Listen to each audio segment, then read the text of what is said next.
سل من قطعک واعط من حرمک واعف عمن ظلمک۔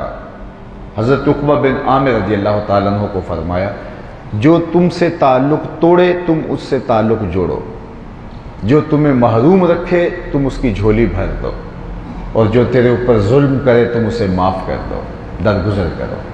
اگر یہ رویہ ہو جائے تو پھر خود بخود محبتیں پیدا ہوں گی۔ اور اگر فرض کرو رشتہ دار اتنے اکھڑ ہیں، آپ کی اس شرافت کو اور آپ کے رویے کی نرمی کو، اس لجاجت کو وہ آپ کی کمزوری سمجھتے ہیں، تو سمجھتے رہیں۔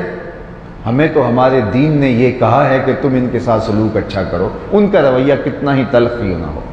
ہم کہتے ہیں اگر کوئی پتھر اٹھائے گا تو اینٹ اٹھائے گا تو ہم پتھر اٹھا لیں گے، ایسا نہیں ہے۔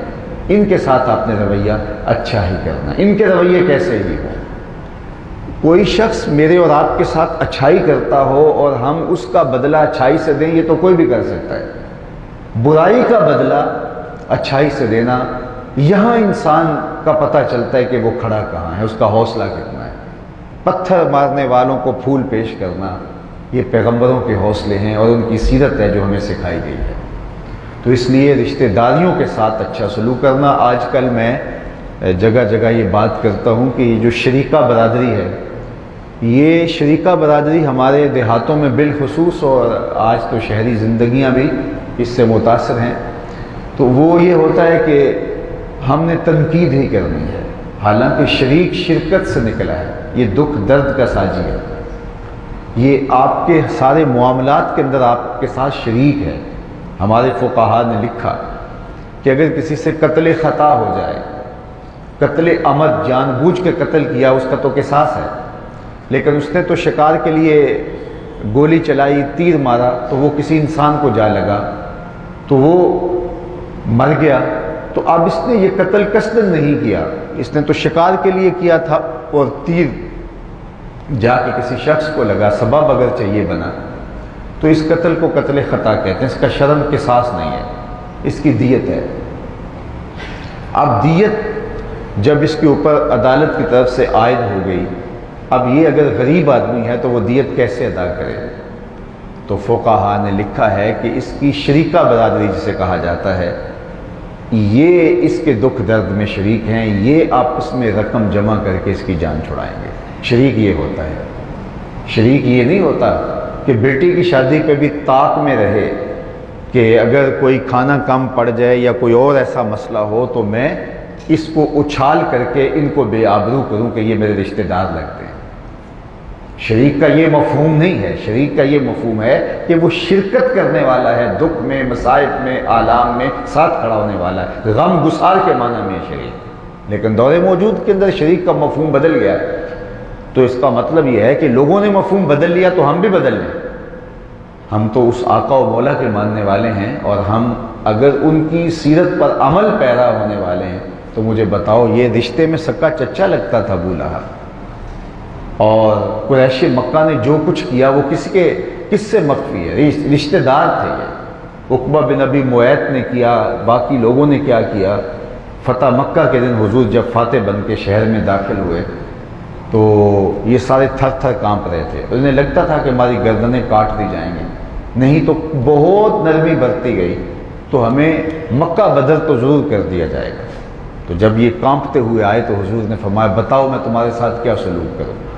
تو انہوں نے کہا آپ کریم باپ کے کریم بیٹے ہیں، ہم آپ سے خیر کی توقع رکھتے ہیں۔ تو آقا کریم نے فرمایا اذهبوا انتم الطلقاء، جاؤ میں تمہیں چھوڑتا ہوں، اور آج میں وہی کہوں گا جو میرے بھائی یوسف نے اپنے بھائیوں سے کہا تھا، لا تثریب علیکم اليوم۔ اور وہ حیرت میں ڈوب گئے کہ ہم جو رویہ رکھے ہوئے تھے اور آج ہمارے ساتھ یہ رویہ کیا ہوا۔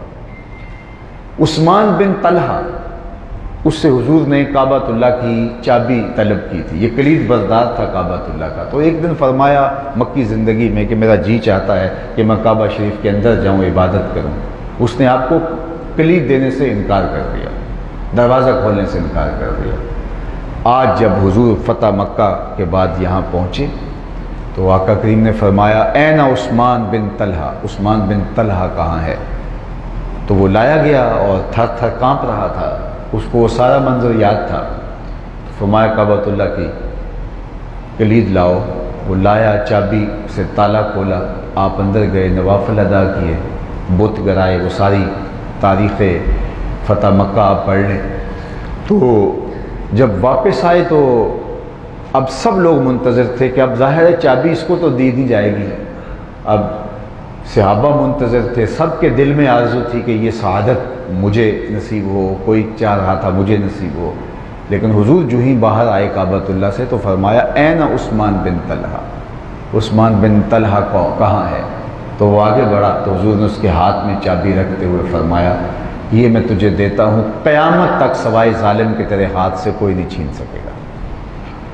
اور حضور کے اس رویے کو دیکھ کر کے اس کے تو ہوش اڑ گئے، اور اس نے کہا حضور میں آپ پر ایمان لاتا ہوں۔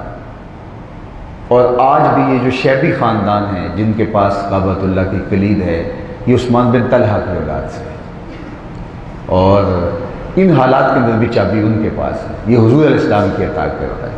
تو رویہ کیا تھا، لیکن ادھر حضور علیہ السلام کا حسن اخلاق کیا تھا۔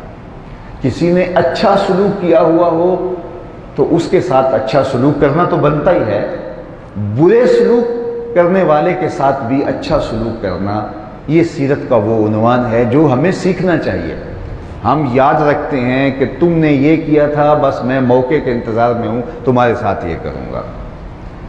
تو حضور علیہ السلام نے فرمایا جو چاہتا ہے کہ میری عمر میں برکت ہو، میرے رزق میں برکت ہو، یہ دو چیزیں اگر کسی کی آرزو ہے تو وہ رشتہ داروں کے ساتھ سلوک اچھا کرے۔ دوسری بات ارشاد فرمائی وَتَصْدُقُ الْحَدِيث، حضرت ام المومنین نے کہا کہ آپ ہمیشہ سچ بولتے ہیں، اور اعلان نبوت تو حضور 40 سال کی عمر میں کرتے ہیں، لیکن صادق اور امین تو حضور کو وہ پہلے کہتے تھے، یعنی یہ ہے کردار۔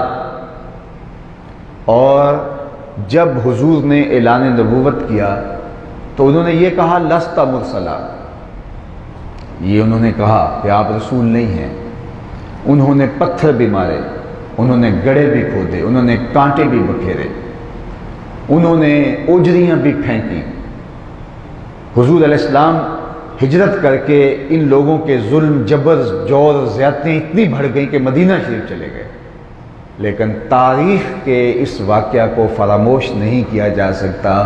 جو پتھر مارتے تھے، جو کانٹے بچھاتے تھے، جو قتل کے منصوبے دارالندوہ میں بیٹھ کے تیار کرتے تھے، جو اوجریاں ڈالتے تھے، فتح مکہ کی رات زمانے نے دیکھا حضور امانتیں سپرد کر رہے ہیں، حضرت علی المرتضیٰ کو اپنے بستر پہ لٹا رہے ہیں کہ امانتیں دے کے ان کو آنا۔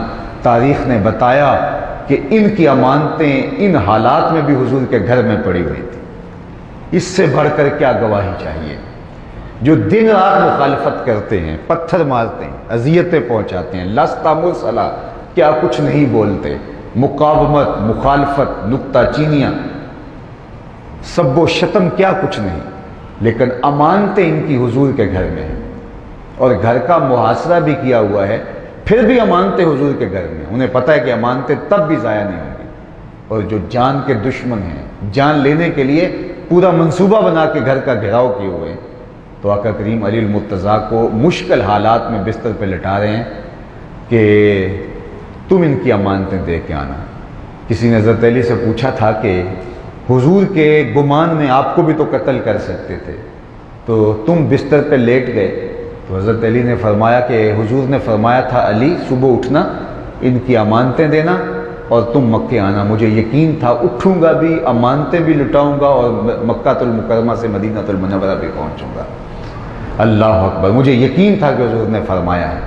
تو ان حالات کے اندر حضرت علی المرتضیٰ کو لٹایا، اپنے بستر پہ لوگوں کو بتایا کہ دیکھو ان حالات کے اندر بھی تمہاری امانت تمہیں واپس کی جا رہی ہے۔ یہ ہوتا ہے کردار، یہ ہوتا ہے جو ہے وہ حقیقی رویہ، کہ ان حالات کے اندر بھی جو ہے وہ سیرتہ الاولیٰ، وہ جو اصلی حالت ہے وہ تبدیل نہیں ہوتی کہ یہ تو میری جان کے درپے ہیں، یہ تو قتل کرنے کے لیے آمادہ ہیں اور میں ان کی امانتیں سنبھالتا پھروں۔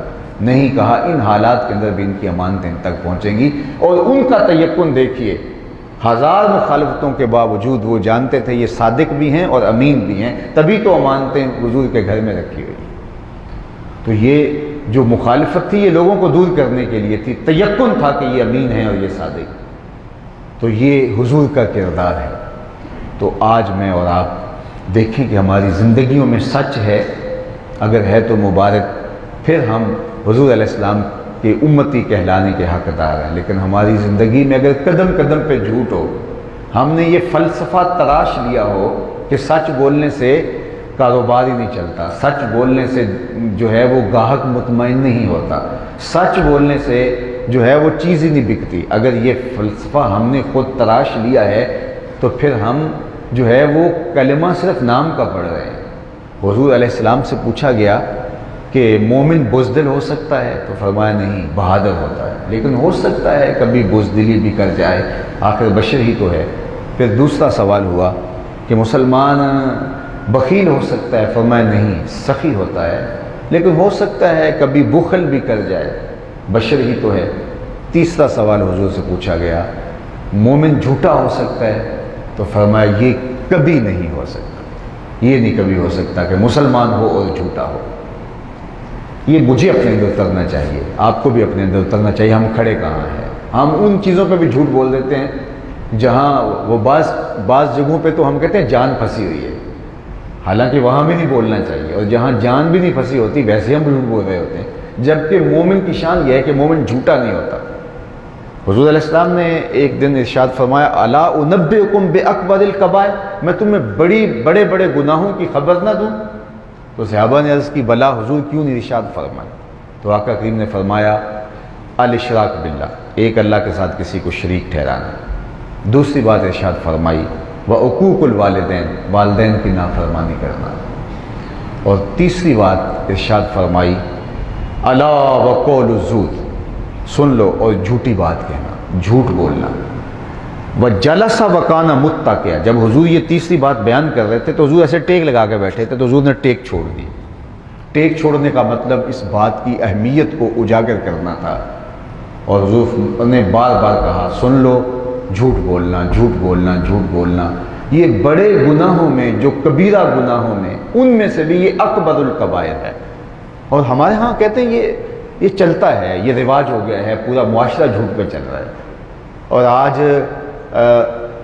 ہم جس اذیت میں، جس تکلیف میں، جس معاشی بحران میں، جس معاشرتی پریشانی میں مبتلا ہیں، کہیں سکھ، چین، قرار کا جھونکا ہے ہی نہیں۔ تو ہم دیکھیں کہ ہم کھڑے کہاں ہیں۔ جب میں کہتا ہوں الہی میرے احوال دیکھ، حکم ہوتا ہے اپنا نامہ اعمال دیکھ۔ یہ فلسفہ ہم نے خود تراشا ہے کہ جھوٹ بولنے سے سودا نہیں بکتا۔ یہ جاپان والے کیسے بیچ لیتے ہیں، ہمارا کیوں نہیں بکتا؟ ان کے مذہب نے تو ان کو نہیں بتایا، انہوں نے طے کیا ہے کہ یہ ایک بری بات ہے، اس کو نہیں اختیار کرنا چاہیے، تو انہوں نے جھوٹ کو بحیثیت قوم ترک کر دیا، اور آج پوری